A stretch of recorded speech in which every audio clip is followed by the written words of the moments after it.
wizard.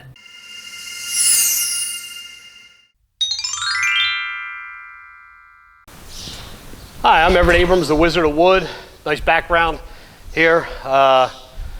Even though it's hot out, we have a beautiful breeze. I wanted to bring you a video today about the recession or even tough times, whether it's inflation or tough times with the economy. Everybody seems to be jumping on the bandwagon.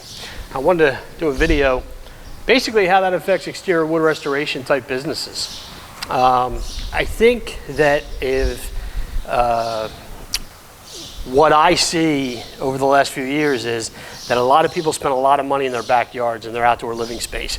They use a lot of wood, the composite decking, outdoor kitchens, all that stuff. They spend a lot of money for their staycations. I would think that with the amount of money that was put into that investment when people couldn't go anywhere because of COVID and the pandemic, that they're not going to let that just, go to hell, so to speak. They're going to take care of, that investment that they put into their property and into that backyard.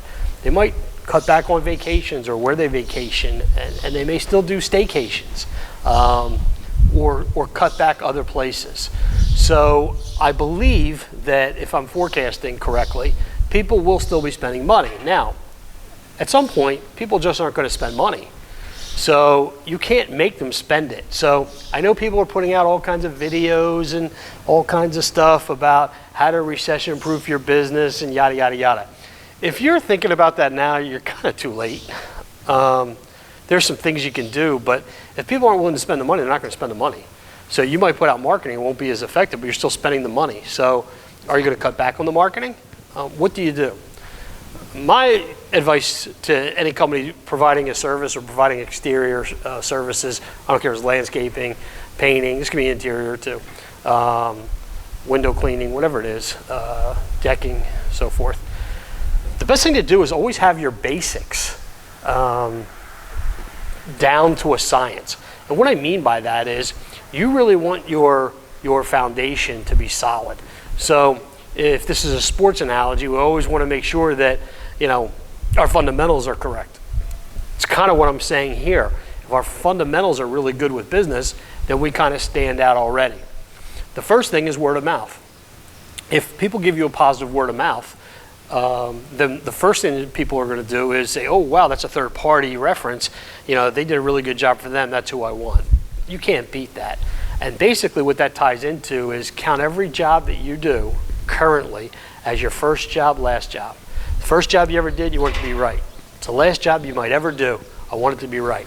If you have that mentality going into that job, it will sell more jobs for you. That's how you kind of recession-proof your business, because if you're doing that and the fundamentals from the beginning, then you don't have to worry when times get tough, because people are going to still be referring you. And that's what people will want during times when things are tough.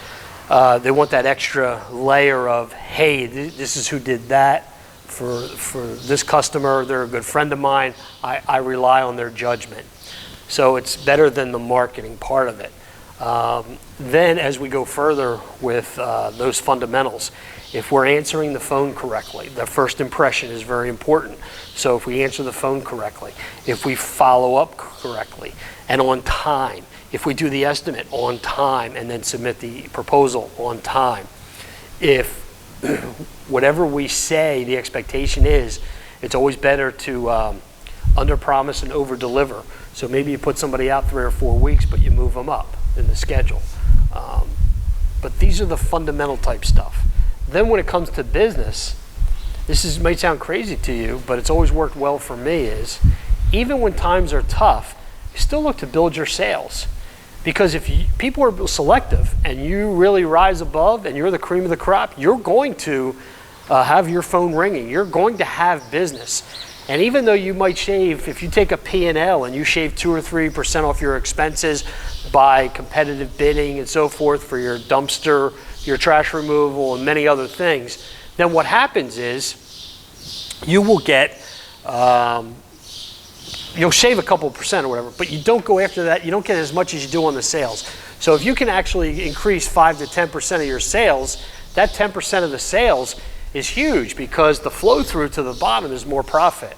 It's easier to go after the sales than shave a couple or 3%, whatever it is, on your P&L.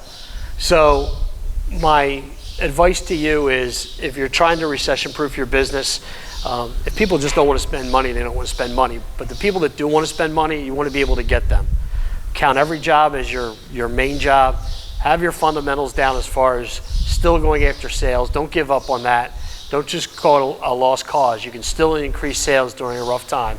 And then don't worry about your expenses too much. You might shave a couple % off, and that helps, and still competitive. But you should be doing that all the time. That's part of the fundamentals.